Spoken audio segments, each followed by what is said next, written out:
6 days after Typhoon Haiyan struck, many people are still not getting what they need. Our own Anna Coren is in Cebu, where she's looking at the international aid efforts. She joins us now live. And Anna, first of all, describe for me the situation on the ground. You're in a staging area there. Has the situation gotten any better? Yeah. Fred, you probably can see the C-130 Hercules behind me. That is currently being loaded with desperately needed supplies. We're talking about bags of rice, pallets of bottled water, medical supplies.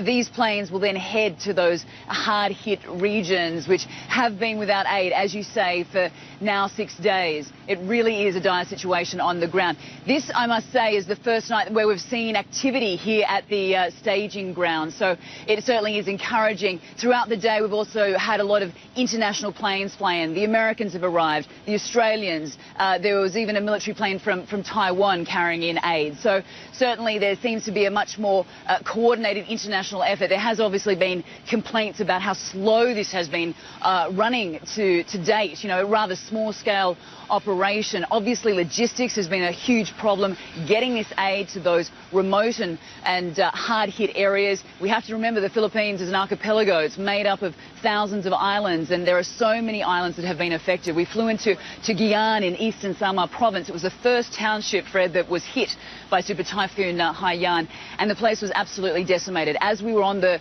tarmac, people ran to the airfield begging for help, begging for supplies. So this is the situation on the ground. They need aid, and they need it now. Yeah, and then you've been speaking to a lot of the people who are the victims of this storm. And as you said, there is a lot of despair. There's people who have no food nor water. But there's also looting, there's crime. How big is the desperation of these people, and are they angry at the government? I think the fact that there are reports of looting, you know, really sets the scene. There's reports that we're only just getting in the last few hours of a rice warehouse that was stampeded, and during that rush of people, 8 people were killed. So, you know, this gives you an idea of the desperation.